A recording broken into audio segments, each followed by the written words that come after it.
ಇದೆ ನಮ್ಮ ಮುದಿಕೆರಲ್ಲಿರುವಂತ ಪ್ರೋವೈಟ್ range products ನಲ್ಲಿ ಇದು ಲೇಟೆಸ್ಟ್ ಟೆಕ್ನಾಲಜಿಯಿಂದ ತಯಾರಾಗಿರುವಂತದ್ದು. ಇದು ನಾವು ತಯಾರು ಮಾಡಿರೋದ್ರಿಂದ ನಮ್ಮ ಸ್ಕಿನ್ಗೆ ನ್ಯಾಚುರಲ್ ಮತ್ತೆ ರೇಡಿಯಂಟ್ ಗ್ಲೋನ ಕೊಡುತ್ತೆ. ಇದರಲ್ಲಿರೋ ಇಂಗ್ರೀಡಿಯೆಂಟ್ಸ್ ಇದೆ ಏನು ಅಂದ್ರೆ ಮಲ್ಬರಿ ಎಕ್ಸ್ಟ್ರಾಕ್ಟ್ಸ್ ಇದೆ, ಮತ್ತೆ ಶಿಯಾ ಬಟರ್, ಅವಕಾಡೋ ಎಕ್ಸ್ಟ್ರಾಕ್ಟ್ ಇದೆ, ವಿಟಮಿನ್ ಇ ಇದೆ. ಇದಲ್ಲದೆ ನಿಯಾಸಿನಮೈಡ್ ಅಂತ ಒಂದು ಅಂಶ ಇದರಲ್ಲಿದೆ, ಮತ್ತೆ ಐಲುರಾನಿಕ್ ಆಸಿಡ್. ಇವೆರಡು ಇರೋದ್ರಿಂದ ಇದು ನಿಯಾಸಿನಮೈಡ್ ಏನಾಗುತ್ತೆ, ನಮ್ಗೆ ಮೆಲಾನಿನ್ ಪ್ರೊಡಕ್ಷನ್ ನ ಕಡಿಮೆ ಮಾಡತ್ತೆ.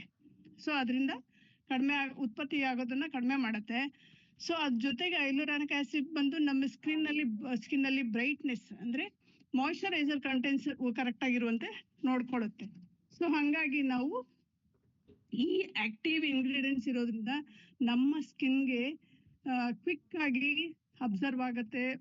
ಸ್ಕಿನ್ ನಲ್ಲಿ ಏನೇನು ಡೆವಲಪ್ ಆಗ್ತಾ ಇರುವಂತ ಮೆಲಾನಿನ್ ಪ್ರೊಡಕ್ಷನ್ ಮತ್ತೆ ಸ್ಪಾಟ್ ಇದನ್ನ ಏನೇನು ಬ್ಲಾಕ್ ಸ್ಪಾಟ್ಸ್ ಇರೋದನ್ನೆಲ್ಲ ಸ್ಟಾಪ್ ಮಾಡ್ತಾ ಹೋಗುತ್ತೆ. ಮೆಲಾನಿನ್ ಕಡಿಮೆ ಆಗ್ತಾ ಇದ್ದಂತೆ ಆಟೋಮೆಟಿಕಲಿ ಸ್ಕಿನ್ ಬ್ರೈಟ್ ಆಗ್ತಾ ಬರುತ್ತೆ, ಫ್ಲಾಲೆಸ್ ರೇಡಿಯನ್ಸ್ ಲುಕ್ ಕೂಡ ಕೊಡುತ್ತೆ. ಸೊ ಇಷ್ಟು ಕೀ ಇಂಗ್ರೀಡಿಯೆಂಟ್ಸ್ ಅವಾಗ್ಲೇ ನೋಡಿದ್ವಿ.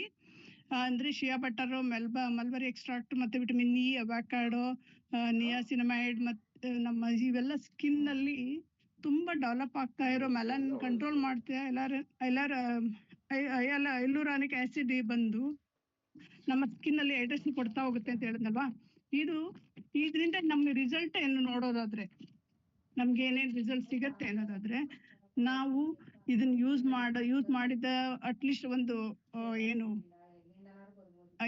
ಒಂದು ಸರ್ವೆ ಪ್ರಕಾರ ಇದನ್ನ ಯೂಸ್ ಮಾಡಿರೋ 100 ಜನರಲ್ಲಿ 70% ಜನಕ್ಕೆ ಸ್ಕಿನ್ ಕೇರ್ ಬ್ರೈಟ್ನೆಸ್ ಬಂದಿದೆ ಅಂತ. ಬ್ರೈಟ್ ಅಂದ್ರೆ ರೇಡಿಯಂಟ್ ಲುಕ್ ಇದೆ ಅಂತ. ಹಾಗೆ ಇನ್ನೊಂದು 100 ಜನದಲ್ಲಿ 85 ಜನಕ್ಕೆ ಸ್ಕಿನ್ ಡೀಪ್ ಆಗಿ ಹೈಡ್ರೇಟೆಡ್ ಆಗಿದೆ ಅಂತ, ಅಂದ್ರೆ ಸಾಫ್ಟ್ ಅಂಡ್ ಸಫಲ್ ಆಗಿದೆ ಅಂತ. ಹಾಗಾಗಿ ನಮ್ಗೆ ಯೂಸ್ ಮಾಡೋಕೆ ಭಯ ಇಲ್ಲ. ನಾವ್ ಯಾರಿಗಾದ್ರೂ ಕೊಡ್ಬೇಕಾದ್ರೆ ಮತ್ತೆ ಯೂಸ್ ಮಾಡ್ಬೇಕಾದ್ರೆ ಯಾವುದೇ ರೀತಿ ಭಯ ಪಡ್ಬೇಕಾಗಿಲ್ಲ. ಇದು ಪ್ರೋವೈಟ್ ರೇಂಜ್ ಅಲ್ಲಿ 4-in-1 ಅಂದ್ರೆ 4 ಪ್ರಾಡಕ್ಟ್ಸ್ ಇದೆ. ಅದರಲ್ಲಿ ಮೊದಲು ಫ್ರೆಶ್ ರೇಡಿಯನ್ಸ್ ಡೇ ಕ್ರೀಮ್ ನ ನಾವು ನೋಡೋಣ. ಇದು ಡೇ ಕ್ರೀಮ್ ವಿತ್ SPF 15 ಇದೆ. ಅಂದ್ರೆ SPF ಅಂದ್ರೆ ಏನ್ ಗೊತ್ತಾ, ಸನ್ ಪ್ರೊಟೆಕ್ಷನ್ ಫ್ಯಾಕ್ಟರ್ ಅಂತ. ಇದು ಕ್ರೀಮ್ ಜೊತೆಗೇನೆ ನಮ್ಗೆ SPF 15 ಕೂಡ ಮಿಕ್ಸ್ ಆಗಿದೆ. ಆದ್ರೆ ನಾವು ಹೊರಗಡೆ ಇದು SPF 15 ಹೆಂಗೆ ಅಂತಂದ್ರೆ ನಮ್ಗೆ 1 SPF ಗೆ 10 ಮಿನಿಟ್ಸ್ ಅಂತ. ಅಂದ್ರೆ 10 ಮಿನಿಟ್ಸ್ ಅಂದ್ರೆ ಎಷ್ಟಾಯ್ತು, 15 ಅಲ್ಲಿ ಆಲ್ಮೋಸ್ಟ್ ಒಂದು 2.5 ಗಂಟೆ ನಮ್ಗೆ 2.5 hours ನಮ್ಗೆ ಅದ್ರ ಪ್ರೊಟೆಕ್ಷನ್ ಇರುತ್ತೆ. ಆದ್ರೆ ದಿನ ಇಡೀ 7-8 ಗಂಟೆ ನಾವು ಹೊರಗಡೆ ಇರ್ಬೇಕಂದಾಗ, ಸನ್ನಿಂದ ನಮ್ಗೆ ಪ್ರೊಟೆಕ್ಷನ್ ಬೇಕು ಅಂದಾಗ ಎಕ್ಸ್ಟ್ರಾ ನಾವು SPF 30 or 50 ಕಂಪಲ್ಸರಿ ಆಗಿ ಯೂಸ್ ಮಾಡ್ಲೇಬೇಕು. ಬರೀ ಕ್ರೀಮಲ್ಲಿ ಇರೋದು ಸಾಕು ಅಂತ ಬಿಡಕ್ಕೆ ಸಾಧ್ಯ ಇಲ್ಲ. ಡೇ ಕ್ರೀಮ್ ಇಂದ ಡೈಲಿ ಮಾಯಿಶ್ಚರೈಸಿಂಗ್ ಆಗುತ್ತೆ, ಸ್ಕಿನ್ ಹೈಡ್ರೇಷನ್ ಕಾಪಾಡುತ್ತೆ, ಓವರ್ ಆಲ್ ಸ್ಕಿನ್ಗೆ ಕ್ಲಾರಿಟಿ ಇದ್ರಲ್ಲಿ ಕೊಡುತ್ತೆ. ಇದು ಕ್ರೀಮ್ ಬೇಸ್ ಇರೋದ್ರಿಂದ ಇದು ನಾರ್ಮಲ್ ಟು ಡ್ರೈ ಸ್ಕಿನ್ ಅವ್ರಿಗೆ, ಅಂದ್ರೆ ಇದು ಯಾರ್ಯಾರೆಲ್ಲ ಯೂಸ್ ಮಾಡ್ಬೋದು ಅಂತಂದ್ರೆ ನಾರ್ಮಲ್ ಟು ಡ್ರೈ ಸ್ಕಿನ್ ಅವ್ರು ಇದನ್ನ ಯೂಸ್ ಮಾಡ್ಬೋದು. ನಾವು ಬೇರೆಯವ್ರಿಗೂ ಇದನ್ನ ರೆಕಮೆಂಡ್ ಮಾಡ್ಬೋದು.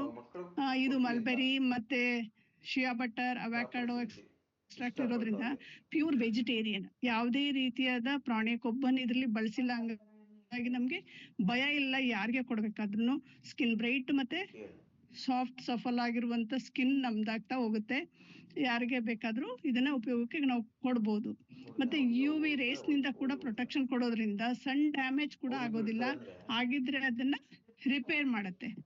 ಇದು ಡೇ ಕ್ರೀಮ್ ಯೂಸ್ ಮಾಡೋದು ಹೇಗೆ, ಯೂಸ್ ಮಾಡ್ಬೇಕಾದ್ರೆ ನಾವು ಪ್ರತಿದಿನ ಕ್ಲೆನ್ಸಿಂಗ್, ಟೋನಿಂಗ್ ಮತ್ತೆ ಟ್ರೀಟ್ಮೆಂಟ್ ಏನು ಸೆರಮ್ ಇದೆ, ಇದರಲ್ಲಿ ಸೆರಮ್ ಯೂಸ್ ಮಾಡಿ ನಂತರನೇ ಇದನ್ನ ಅಪ್ಲೈ ಮಾಡ್ಬೇಕು. ಹಾಗಾಗಿ ಆ ತರ ಅಪ್ಲೈ ಮಾಡಿದಾಗ್ಲೇ ನಮ್ಗೆ ಸ್ಕಿನ್ಗೆ ಕರೆಕ್ಟ್ ಆಗಿ ಅಬ್ಸರ್ವ್ ಆಗೋದು. ನಮ್ಗೆ ಸೆರಮ್ ಯೂಸ್ ಮಾಡೋದ್ರಿಂದ ಕ್ರೀಮ್ ಇಮಿಡಿಯೇಟ್ ಆಗಿ ಸ್ಕಿನ್ಗೆ ಅಬ್ಸರ್ವ್ ಆಗೋದಕ್ಕೆ ಸಾಧ್ಯ ಆಗುತ್ತೆ. ಇದು ನಾರ್ಮಲ್ ಟು ಡ್ರೈ ಸ್ಕಿನ್ಗೆ ನಾವು ಡೇ ಕ್ರೀಮ್ ನ ಯೂಸ್ ಮಾಡ್ಬೋದು, ರೆಕಮೆಂಡ್ ಮಾಡ್ಬೋದು.